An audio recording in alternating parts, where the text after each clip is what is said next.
ഈശോമിശിഹായ്ക്ക് സ്തുതിയായിരിക്കട്ടെ. തപസ് കാലം മാനസാന്തരത്തിൻ്റെയും ആന്തരിക നവീകരണത്തിൻ്റെയും സമയമാണ് തപസ് കാലം. വിശുദ്ധമായൊരു തപസ് കാലത്തിലേക്ക് നാം പ്രവേശിക്കുകയാണ്. വിഭൂതി ബുധൻ മുതൽ ഈസ്റ്ററിൻ്റെ തലേന്ന് വൈകുന്നേരം വരെയാണ് തപസ് കാലം. സഹനത്തിൻ്റെ തീച്ചലകളിലൂടെ വിശുദ്ധമുള്ള ഒരു ഹൃദയം മെനഞ്ഞെടുക്കുവാൻ മനുഷ്യന് ദൈവം സമ്മാനിച്ച പുണ്യകാലഘട്ടം. ത്യാഗപൂർണമായ ജീവിതം നയിച്ചും കാരുണ്യപ്രവൃത്തികളിൽ മുഴുകിയും വിശ്വാസികൾ നോമ്പുകാലം ആചരിക്കുന്നു. നോമ്പ് ദിനങ്ങളിൽ എല്ലാ ദേവാലയങ്ങളിലും കുരിശിൻ്റെ വഴിയും പ്രത്യേക പ്രാർത്ഥനാ ശുശ്രൂഷകളും ഉണ്ടായിരിക്കും.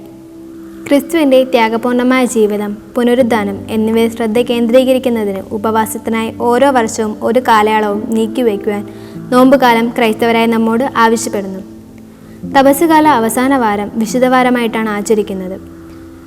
ഓശാന ഞായർ മുതൽ ദുഃഖവെള്ളിയാഴ്ച വൈകുന്നേരം വരെ ക്രൂശിത രൂപങ്ങൾ വയലറ്റോ പർപ്പിളോ നിറത്തിലുള്ള തുണികൾ കൊണ്ട് ആവരണം ചെയ്തിരിക്കും. വിഭൂതി ബുധൻ തുടങ്ങി ഉയർപ്പ് തിരുനാളായ ഈസ്റ്റർ വരെ ക്രൈസ്തവർക്ക് വിവാഹമടക്കമുള്ള ആഘോഷങ്ങൾ ഇല്ല. അനുദപിച്ച് സുവിശേഷത്തിൽ വിശ്വസിക്കുവാനാണ് ഈശോ നമ്മോട് ആഹ്വാനം ചെയ്യുന്നത്. പാപം ഉപേക്ഷിക്കുകയും അതിനുവേണ്ടി വിവിധ പരിത്യാഗങ്ങൾ ഏറ്റെടുക്കുകയും ചെയ്യുന്ന സമയമാണ് തപസ്സുകാലം.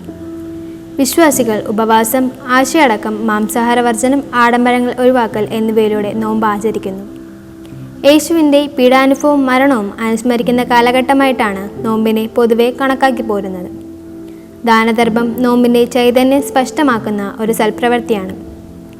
കർത്താവിനോട് കൂടി വസിക്കേണ്ട സമയമാണ് തപസ്സുകാലം.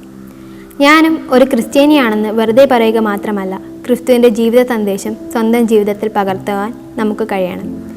വിശ്വാസത്തിൽ ബലപ്പെടുവാനും രക്ഷയുടെ പ്രത്യാശയിലേക്ക് വളരുവാനും ഈ തപസ്സുകാലം നമ്മെ സഹായിക്കട്ടെ. ആമേൻ.